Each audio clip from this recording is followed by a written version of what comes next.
Halo Sobat Kimia, apa kabar nih? Semoga dimanapun kalian berada yang lagi nonton video podcast ini selalu dalam keadaan sehat.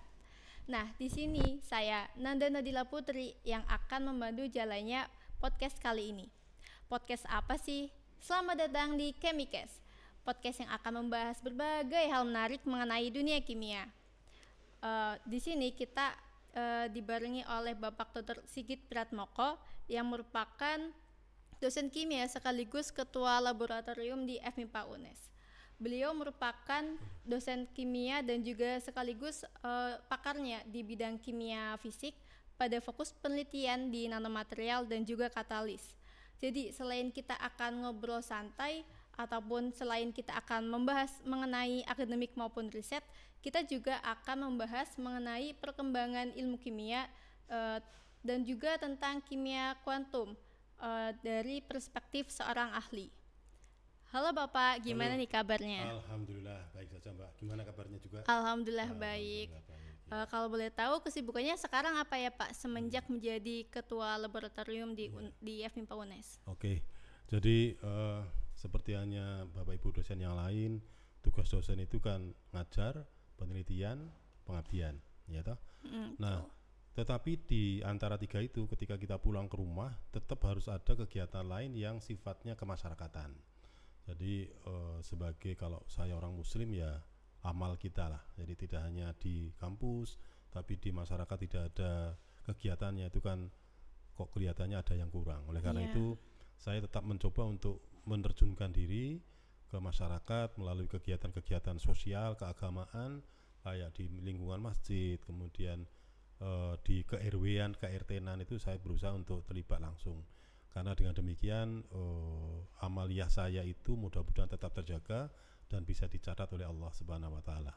Amin Ya, ya Allah. sebagai Jadi amal perbuatan yang baik, ya. betul gitu ya teman-teman buat Hmm. kesibukannya Pak Sigit Pratmoko, selain kita memikirkan kepentingan kita sebagai manusia di dunia ini, tapi Pak Sigit juga mementingkan buat kepentingan di akhiratnya begitu ya Amin Pak. amin, betul. Oke, kalau boleh kita gali lebih awal nih Pak, kimia kuantum itu sebenarnya apa sih Pak? Oh iya. Kimia kuantum itu kalau kita bicara tentang apa ya sejarahnya, kemudian kenapa kok penting, kemudian kenapa sekarang ini kok banyak dihindari ya. Kalau lihat kita lihat itu Mm-mm. jarang sekali mahasiswa yang tertarik ke kuantum. Ya salah satunya memang mata kuliah ini atau subjek materi ini itu memang lumayan ribet, rumit dan megah. Nah, ya Mm. toh. Kenapa seperti itu? Karena memang untuk dapat belajar kuantum yang baik itu harus paham tentang fisika modern sama matematika, terutama diferensial integral. Iya. Karena dua alat itu yang penting itu. Jadi kita tidak mungkin bisa bicara tentang kuantum kalau tidak tahu tentang itu. Bahwa nantinya di aplikasinya mungkin tidak terlalu banyak melibatkan matematika, ya tidak apa-apa. Tetapi konsep dasarnya itu dari fisika modern, kemudian pisaunya adalah matematika, terutama integral dan diferensial. Jadi kalau kita bisa paling tidak memahami dua subjek tadi, insya Allah kimia kuantum tidak terlalu rumit. Ya saya dulu kan ngajar udah cukup lama ya, tahun Iya. 91 bersama Pak Projo yang sekarang sudah purna tugas. Itu ya dari dulu sampai sekarang ya tidak banyak mahasiswa yang suka Iya. kuantum, ya tidak banyak. Tetapi tetap harus kita ajarkan karena memang ini adalah materi penting yang harus diketahui mahasiswa. Setidaknya kalau nanti misalnya dia masuk jadi peneliti, jadi dosen itu tahu oh ternyata ini tuh dulu yang diajarkan yang terkait dengan material, terkait dengan ikatan, terkait dengan elektron mengitari inti dan sebagainya. Oke, jadi emang dari dulu itu kimia kuantum masih kurang diminati Nah, ya iya. Pak. Oke, menurut Bapak nih perbedaan antara kimia kuantum dengan kimia konvensional yang biasa kita pelajari saat SMA atau awal kuliah itu apa ya Pak? Oh ya, oke. Jadi begini, kalau kita belajar kimia biasa, kimia itu kan ilmu yang belajar tentang perubahan struktur, perubahan materi ya, Mm-mm. perubahan struktur, perubahan energi, kemudian komposisi dan satunya lagi apa? Perubahan warna. Nah, kalau kimia konvensional itu belajar seperti itu, artinya dari pengamatan secara visual Mm-mm. maupun mungkin indrawi kayak bau dan sebagainya. Artinya kenyataan yang bisa kita lihat. Kayak misalnya kita membakar kertas, itu ada reaksi kimia, ya toh, muncul panas. Kemudian nanti setelah selesai reaksi di situ ada areng, ada gas CO2, ada bau, asap dan sebagainya, itu kimia karena terbentuk zat baru. Kalau kimia kuantum itu agak abstrak, bukan agak lagi abstrak. Gimana itu maksudnya, Pak? Abstrak itu artinya memang tadi sudah saya sampaikan. Jadi di situ kita menggunakan dalil-dalil matematika, ada integral. Integralnya tidak hanya satu.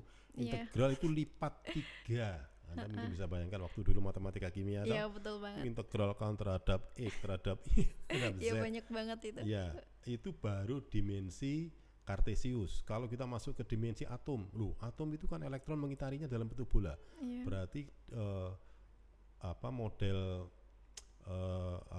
diagram Kartesius yang sumbu X, sumbu Y, sumbu Z tidak cocok. Lalu orang mengubah ke bentuk koordinat yang kita sebut koordinat sferik bola karena elektron mengitari seperti inti.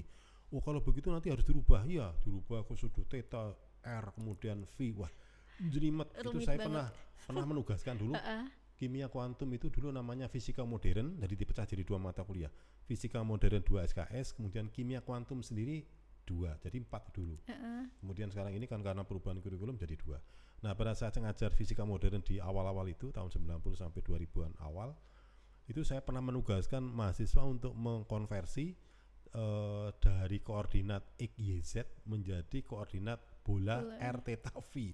Butuh 4 halaman folio bolak-balik. Banyak banget. Wah, itu, Pak. Itu kalau saya kasih sekarang ini mendem itu mahasiswa. Udah nggak kuat lagi. Nanti nggak kuat lagi, teler dia itu pasti ya. Karena emang dulu kok bisa, Pak? Ya dulu kan perhatian mahasiswa, perhatian masyarakatnya belum banyak pilihan seperti sekarang. Iya, betul. Nah, jadi karena sekarang ini pilihannya banyak, akhirnya kan terus DKI seperti itu sudah ada sanggup. Iya, pasti pengennya nego lah, ada yang tugas lain, mintanya gampang. Oke, nah saya teruskan ya. Jadi kimia kuantum itu sebenarnya adalah cabang kimia yang menerapkan prinsip mekanika kuantum untuk menjelaskan struktur, sifat, reaktivitas dan molekul yang tidak dapat dijelaskan oleh kimia klasik. Ya, misalnya begini, kita bicara tentang ini nanomaterial sekalian tadi sudah disebutkan. Jadi misalnya kita lihat emas itu partikel kalau kita buat nano itu sekitar ukurannya 10 antara pangkat minus 0 sampai 0 sampai 100 nano itu materialnya tergolong nano. Jadi kalau kita bisa sintesis kok ukuran partikelnya rata-rata antara 1 nano sampai 100, maka kita boleh yakin bahwa itu sudah nano. Kalau material sudah bentuk ukurannya nano, maka sifat-sifatnya sudah berbeda. Kok beda, Pak? Nah, kalau kita belajar kuantum itu kan tokoh pentingnya kan seperti kita lihat ini, saya lihat anunya ya, karena ini sejarah saya harus baca di laptop.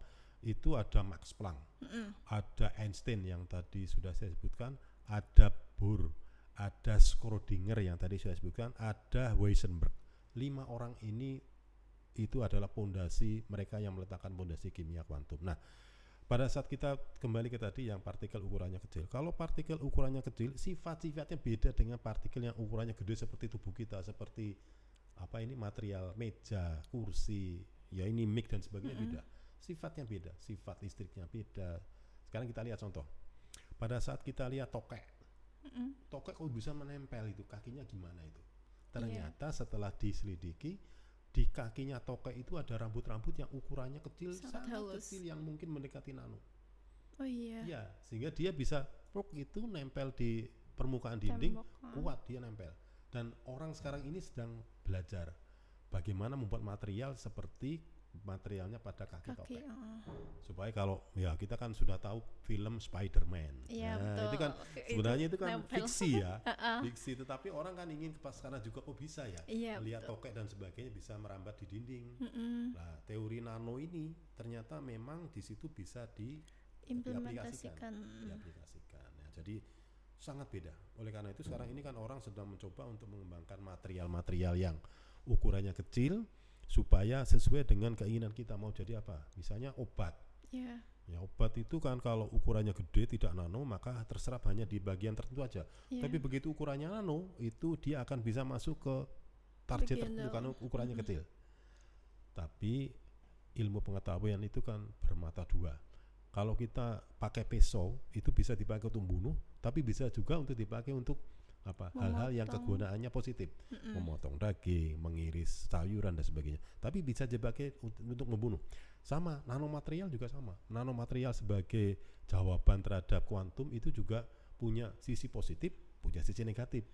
Ya, ada beberapa penelitian yang menunjukkan, loh, nanomaterial obat ini kok malah berefek negatif. Nah, itu yang wajib kita telusuri kenapa kok seperti itu. Iya. Ya, jadi beda. Kimia konvensional sangat beda dengan kuantum. Baik. Ya. Berarti tadi yang nanomaterial itu juga ada hubungannya dengan kimia kuantum ini ya Pak? Atau gimana? Maksudnya? Jadi yang tentang nanomaterial itu juga mendekati kimia kuantum atau beda lagi Ya, Pak? jadi nanomaterial itu kan jadi dasarnya begini. Kalau Anda buka di buku ya, teman-teman mahasiswa, di sana ada persamaan E sama dengan N kuadrat H kuadrat per 8M kali L kuadrat. Jadi kalau mahasiswa buka-buka buku kuantum, buka buku kimia kuantum, buka buku fisika kuantum, jadi fisika kuantum dengan kimia kuantum itu beririsan. Nah, ada beririsan.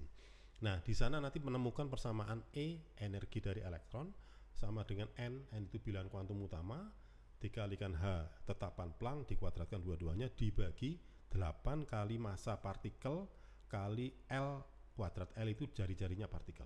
Berarti kalau jari-jari L-nya itu makin besar, dibagi makin besar dikuadratkan. Jadi kan E-nya jadi apa? Jadi misalnya L-nya itu dibuat kecil, katakan 10 pangkat min 8 meter. Kalau dikuadratkan kan jadi 10 pangkat min 16. Ya. Kalau 1/10 pangkat min 16 kan jadinya 10 pangkat 16 kalau dinaikkan. Berarti kan E-nya jadi apa? Besar, gede, besar sekali. Jadi itu. Sehingga memang energi elektron, energi partikel-partikel kecil yang seukuran elektron itu menjadi sangat besar. Itulah kenapa partikel yang kecil itu sifatnya beda dengan partikel yang kita sebut partikel bulky, partikel yang besar seperti tubuh kita. Jadi di sana sifat-sifat material yang ukurannya nano karena persamaan tadi itu menjadi berbeda dengan yang ukurannya besar. Dan itu sekarang ini orang terus berlanjut untuk mengembangkan hal-hal yang positif yang digunakan untuk kemajuan ilmu pengetahuan. Oke. Tadi kan sudah membahas kimia kuantum nih Pak. Ya. Kalau boleh tahu kenapa sih kita sebagai kimiawan atau mahasiswa kimia itu harus belajar kimia kuantum? Oke. Jadi tadi kan sudah saya sebutkan bahwa kimia kuantum itu memang sulit, tetapi mau ndak mau, suka ndak suka kita sebaiknya belajar. Ya, karena di situ kita tahu tentang asbabun nuzul. Asal usul kenapa kok karakteristik zat itu kok berbeda dengan yang lain. Kok ini sifatnya berbeda dan seterusnya. Jadi belajar kimia kuantum itu tidak harus sampai dalam. Ya cukup mengenai hal-hal penting. Jadi kalau saya begini, dibalik. Jadi belajar fenomena yang kita lihat, baru kemudian mengapanya baru kita belajar mandiri. Jadi kalau belajar kimia kuantum dari awal kita belajar teorinya, matematikanya, fisika modernnya, capek, pusing memang. Iya. Pusing itu. Tapi kalau menurut saya lebih baik begini. Saya lihat ini ya, kenapa kok ada HP yang layarnya bisa ditekuk. Pelajari tentang kenapa seperti itu. Kemudian masuk ke dalam. Nah, ketika masuk ke dalam baru kita belajar kuantum. Iya, jadi ada bayangannya ya Pak. Ada bayangannya. Kalau kita dari awal hanya belajar tentang apa? Tentang fisika modern, tentang matematika, udah itu mesti membosankan dan itu menjengkelkan, kita jadi pegang. Bener banget. Iya, jadi dibalik. Oke, jadi gitu ya teman-teman, kita harus melihat aplikasi yang ada di sekitar, baru kita meneliti apa sih kenapa bisa kayak gitu. Terus ketika kita mempelajari kimia kuantum, apakah benar Pak ketika kita mempelajari kimia kuantum itu kita dapat memahami ikatan kimianya yang sebenarnya atau ada alasan lain? Ya. Jadi salah satu kegunaan kimia kuantum adalah bisa belajar tentang besarnya ikatan kimia. Kalau Anda belajar tentang organik, di sana Anda mengenal yang kita sebut sebagai HUMO dan LUMO. Yeah. Ya. HUMO itu apa? High Occupy Molecule Orbital. Ya, sementara yang LUMO lower. Nah, itu adalah posisi apa toh Pak? Posisi elektron ketika jadi kalau LUMO itu kan elektron tertinggi elektron terendah yang masih unoccupied, yang tidak dapat menempati ya. Nah, sementara satunya lagi adalah HUMO. Yang HUMO. Nah, ini kan LUMO dan HOMO ini itu hanya bisa kita tentukan pakai persamaan yang tadi sudah saya sebut. E sama dengan N kuadrat H kuadrat per 8 ML kuadrat. Jadi kalau kita bicara tentang LUMO dan HOMO tadi, itu berarti bicara tentang ikatan. Barusan saya ketemu dengan salah satu dosen kimia.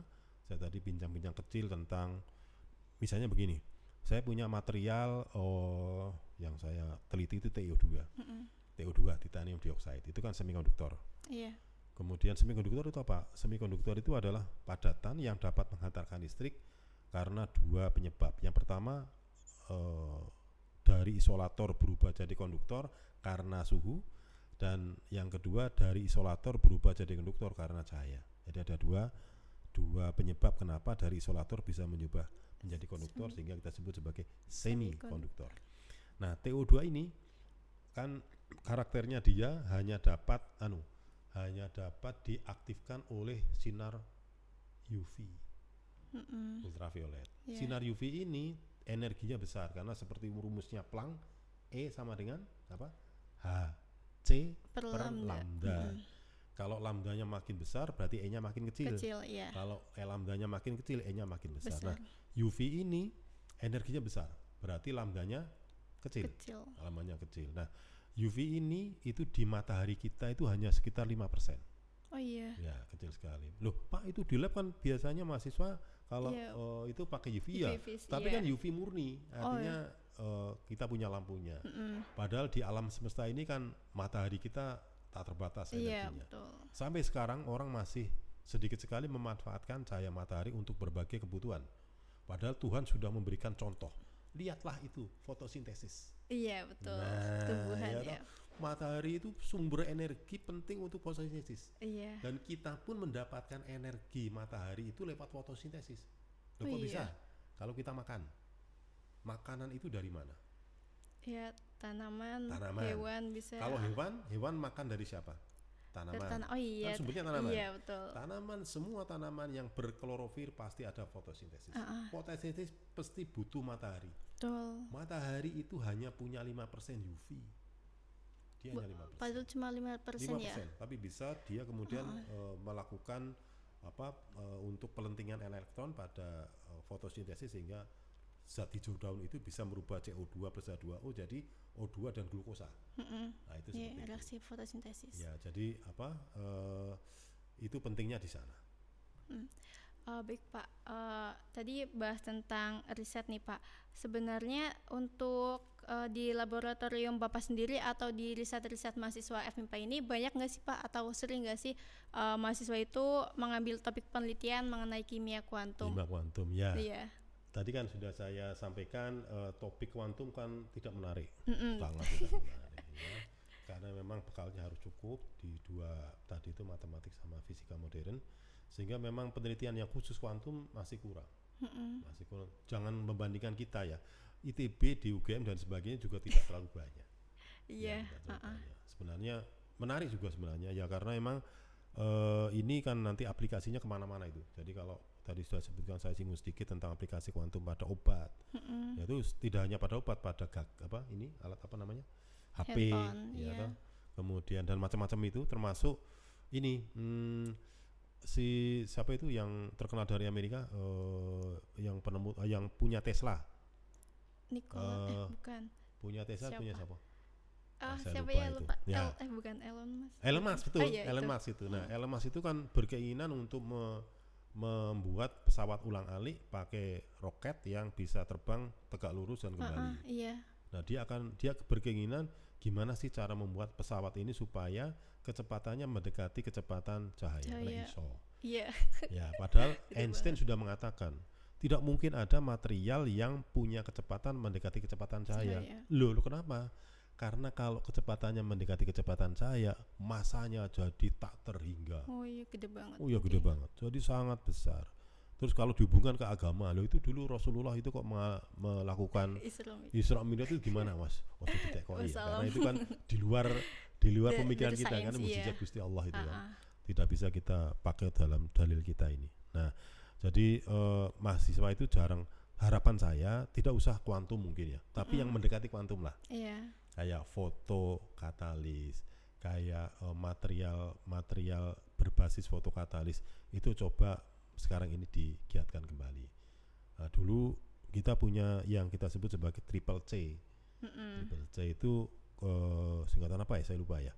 Triple C itu Chemistry Club, Computational Chemistry Club.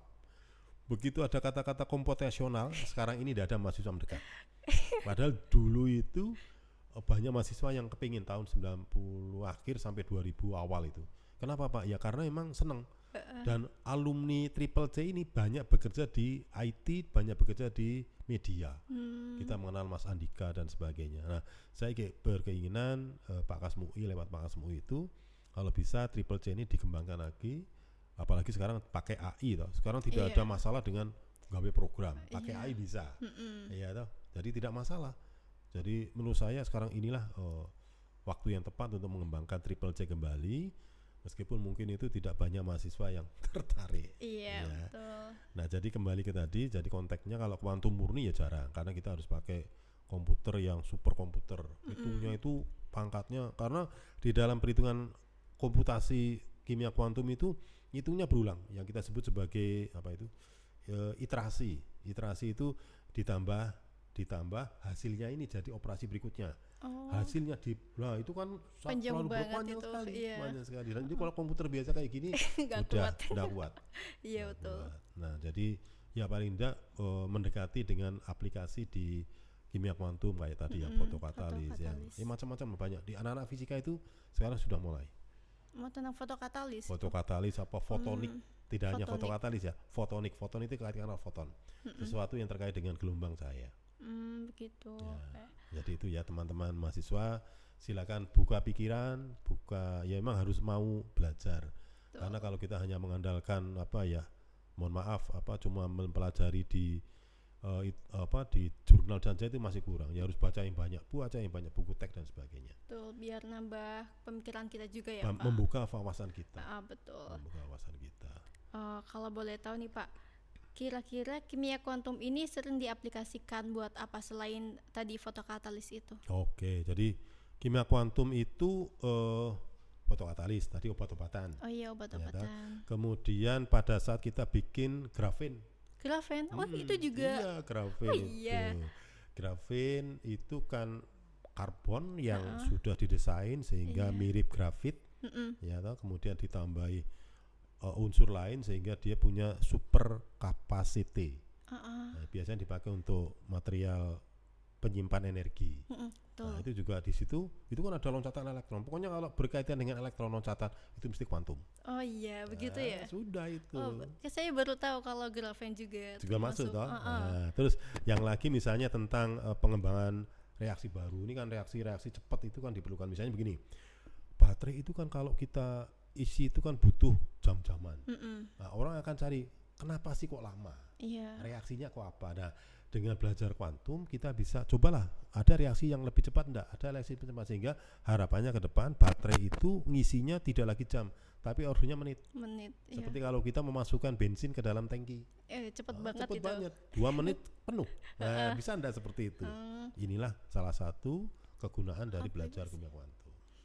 Ternyata luas juga ya. Luas juga. Padahal teman-teman juga mungkin ada yang baru tahu dari kayak handphone ataupun grafen juga bisa ada kaitannya kimia kuantum. Termasuk saya juga baru tahu.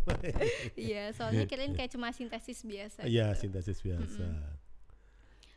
Kalau boleh tahu nih Pak, berdasarkan yang Bapak tahu, riset-riset yang menarik atau yang kayak berhasil tentang kimia kuantum baik di Indonesia maupun di luar negeri itu apa Pak? Riset-riset itu sebenarnya banyak ya. Cuma di kita itu yang kuantum kebanyakan di BRIN. Oh, di BRIN. Di BRIN ya. Kayak kemarin itu saya membimbing mahasiswa yang riset fotonik jadi anak kimia, tapi risetnya di lab fisika. Pembimbingnya orang fisika. Ternyata dia masuk di lab fotonik. Fotonik. Jadi dia membuat sensor. Sensor. Nah, sensor itu kan cahaya. Iya, pokoknya yang terkait dengan gelombang elektromagnetik, terkait dengan elektron itu bisa masuk ke kuantum. Itu jadi, sensor. Jadi misalnya begini, selama ini kan kalau kita nyari misalnya apakah di situ ada sianida atau molekul apa itu kan harus dibawa ke lab dipakai Nah, sekarang bisa enggak kita pakai sensor, artinya dibuat dimodif seperti apa sehingga kalau kita beri suatu zat, kemudian zat itu akan memberikan cahaya tertentu, kita punya detektor, oh di situ ada CN-, oh di situ ada ion Na+ dan sebagainya. Bisa apa enggak? Jadi menarik itu. Ya sensor. Ya sensor. Ya, gitu. itu antara lain itu. Itu saya juga baru tahu sih kalau sensor ada hubungannya tentang kimia kuantum, Kimia dan kuantum. juga apalagi fotonik kayaknya baru dengar, Baru mungkin dengar anak ini fisika ya itu yang iya, tahu. banyak fisika memang. Fisika, tapi kenapa kok anak kimia bisa diterima di BRIN yang di lab fisika? Ya karena ternyata orang fisika juga perlu orang kimia. Oh iya. Iya, jadi tidak bisa sekarang ini kita berdiri sendiri. Jadi kita orang kimia perlu orang fisika, orang teknik kimia, yang fisika juga demikian. Sehingga memang perkembangan ilmu tidak hanya monodisiplin. Di situ doang ya, Pak. Makanya kolaborasi penting. Iya, betul banget. Kolaborasi penting. Tidak bisa kita kimia saja tidak mungkin, akan ditinggal orang. Ya, akan ditinggal orang. Iya sih. Gak bisa berdiri sendiri, Nggak harus bisa sama yang berdiri lain. sendiri. Betul itu. Dan itu penting itu. Biar Karena di depan itu kan penemuan-penemuan itu kan gabungan dari orang-orang pintar itu, artinya dengan latar belakang yang berbeda-beda. Ya, menciptakan inovasi baru ya, Pak. Menciptakan inovasi baru, dan itu memang perlu kerjasama semua pihak. Nah itu ya. Ya, kalau boleh tahu nih Pak, tadi kan kalau kimia kuantum itu banyak yang bilang teorinya itu susah, rumusnya banyak banget. Betul. Terus juga kayak pada menghindar tentang kimia kuantum. Tetapi pada saat ini tuh kimia kuantum itu ada hubungannya sama kimia komputasi. Nah itu bedanya apa ya Pak? Kimia komputasi dengan kimia kuantum. Kimia komputasi itu compute menghitung ya. Jadi kimia komputasi adalah bagian cabang ilmu yang toolnya untuk kimia kuantum.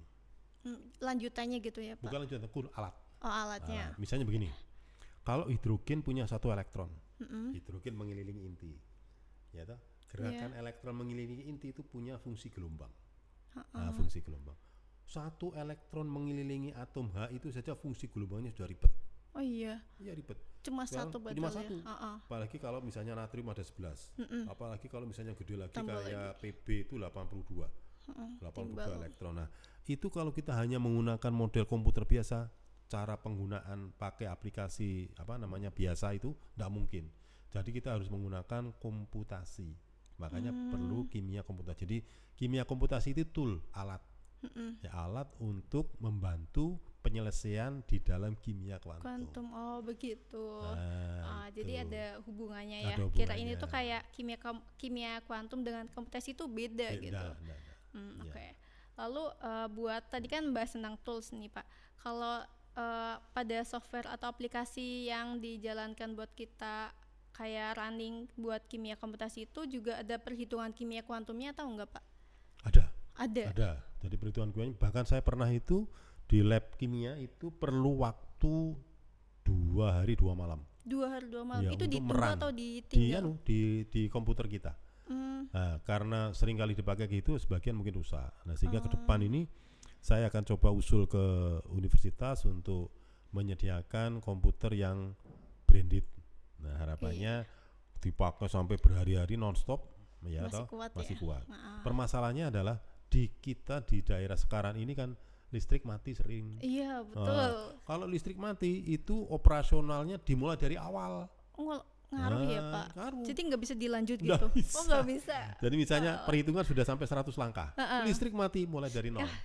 Itu kan mana kan tantangannya itu ya Pak. Tantangannya di situ. Jadi memang ya kita berkeinginan supaya listrik di daerah sekitar kampus itu jangan sering mati. Iya. Tapi sekarang begini kok, kita itu punya kalau di beberapa negara kayak di Inggris itu ada model begini, kan setiap warga itu kan punya HP, punya HP.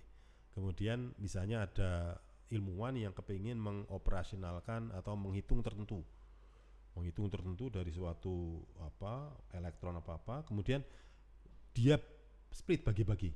Ini yang sekian kerjakan di penduduk A, sekian B dan sekian. Nah itu kan komputernya itu kan di masing-masing rumah bekerja semalam. Iya. Hasilnya sedikit dikumpulkan ke dia. Oh, itu jadi bagi tugas ya? Dibagi tugas. Itu salah satu cara untuk menjembatani supaya menghitung yang besar itu cukup. Karena kalau kita lihat, kalau kita pakai AI sekarang ini, Uh-uh. AI itu kan misalnya yang paling gampang ChatGPT lah. Iya. Itu kan kerjanya kan dia mengekstrak semua data yang ada di situ secepat mungkin. Nah, itu kalau komputernya tidak yang jos itu nggak mungkin, itu mesti nggak collapse. bisa. Nggak bisa karena datanya ribuan. Datanya Walaupun ribuan. Kan dia melakukan komputasi terus-menerus. uh-uh. Mengekstrak, menyimpulkan, kemudian membangun kesimpulan sendiri karena di situ ini kayak belajar statistik.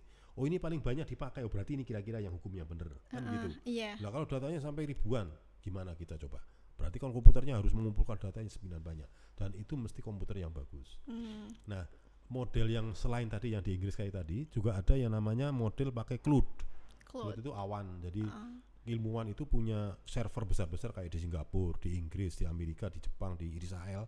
Itu kalau misalnya ada problem kuantum itu dikirim ke cloud, kemudian ilmuwan yang ada server yang komputernya kuat dia akan membantu menyelesaikan. Jadi kerjasama ya tadi itu kolaborasi. Nggak mungkin kita sekarang ini bisa berdiri sendiri. Kalau di Indonesia kira-kira ada nggak Pak yang kayak gitu? Superkomputernya? Iya. Kok saya sampai sekarang belum tahu. Ya, mungkin sudah ada di BRIN ya. Sudah ada tapi di BRIN. masih jarang ya Pak. Masih jarang. Ya, itu di Asia Tenggara yang maju itu di Singapura. Iya teknologinya keren banget Singapura. Iya bagus itu.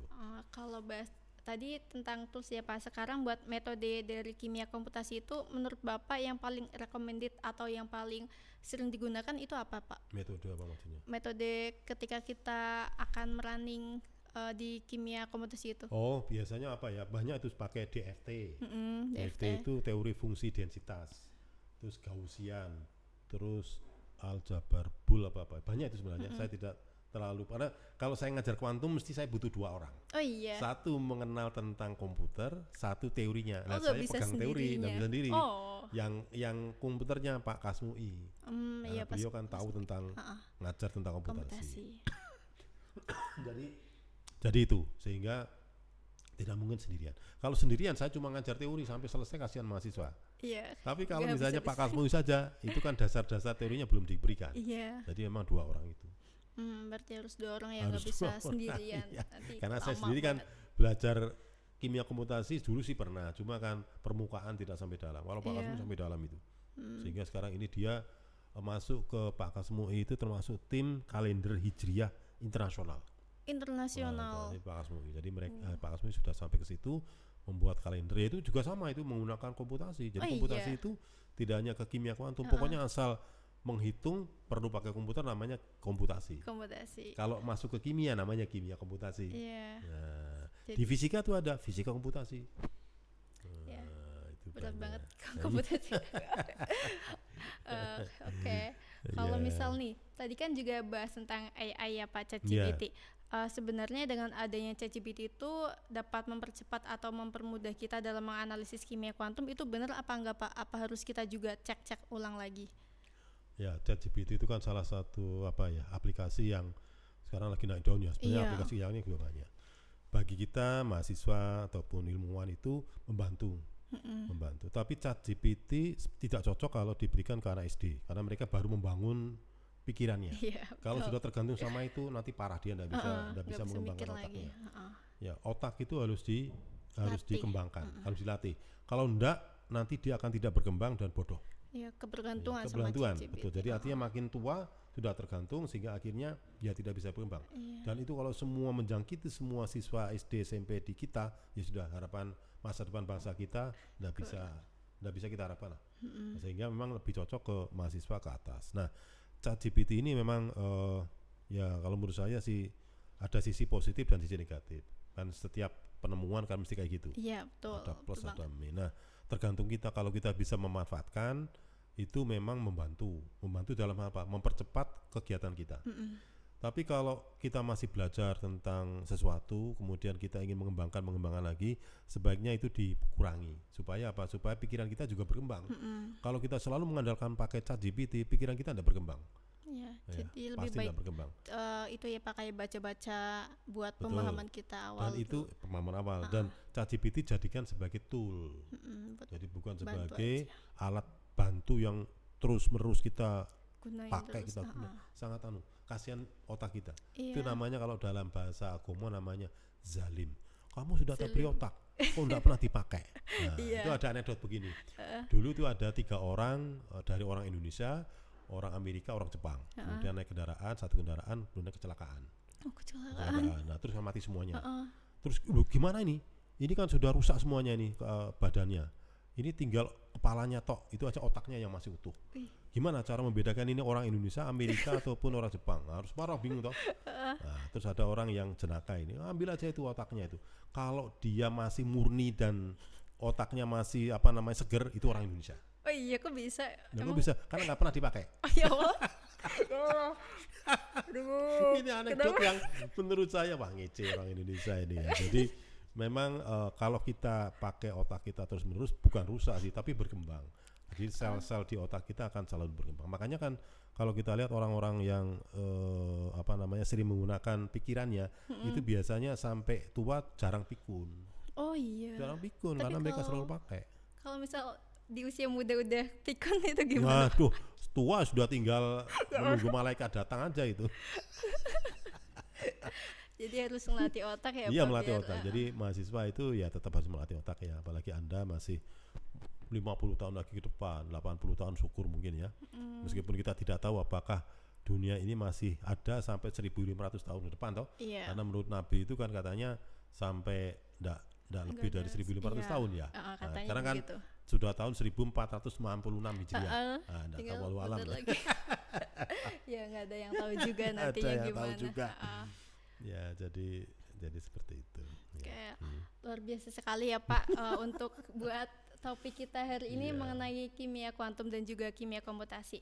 Tadi juga sudah dijelaskan dari fondasi kimia kuantum dan juga betapa pentingnya kimia kuantum, tantangannya, aplikasinya, bahkan juga sampai hubungan antara kimia kuantum dengan kimia komputasi. Mungkin teman-teman yang lagi nonton video podcast kali ini mungkin akan mendapatkan ilmu baru atau wawasan baru ya. Jadi kalian tidak hanya cuma scroll biasa aja, tapi kalian juga manfaatin waktunya buat nonton video podcast kali ini. Sip.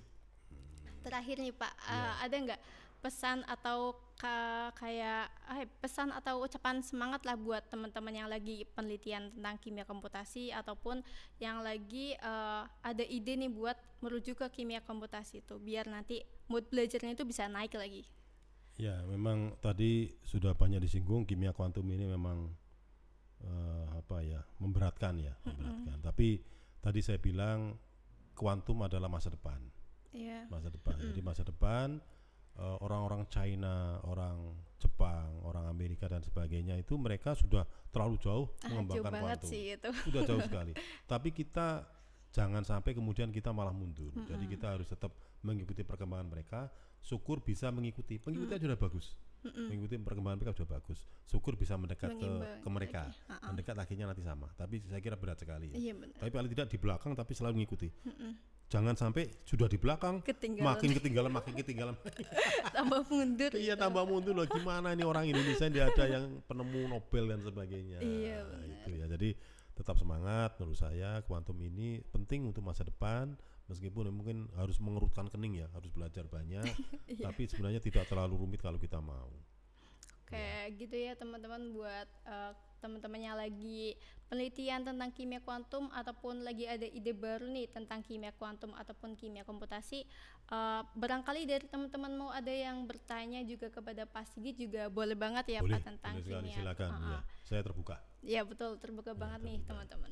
Dan mungkin itu aja sih buat podcast kita kali ini. Terima kasih banyak buat terima Pak kasih Sigit juga. Terima yang kasih, sudah sharing tentang kimia kuantum dan Iya. juga kimia komputasi yang sangat bermanfaat sekali. terima Dan kasih. buat teman-teman Chemicast jangan lupa tetap pantau di akun Sisi Studio dan juga jangan sampai ketinggalan buat video-video selanjutnya. Mungkin itu saja dari saya dan juga mungkin dari Pak Sigit ada closing statement atau ada ucapan terakhir buat teman-teman di sana? Saya kira cukup. Oke, cukup ya, dari Pak Sigit juga cukup. Mungkin itu saja dari kami sebagai akun Sisi Studio. Mungkin itu saja. Terima kasih. Maaf apabila ada kesalahan. Tetap jaga positive vibe kalian. Bye bye.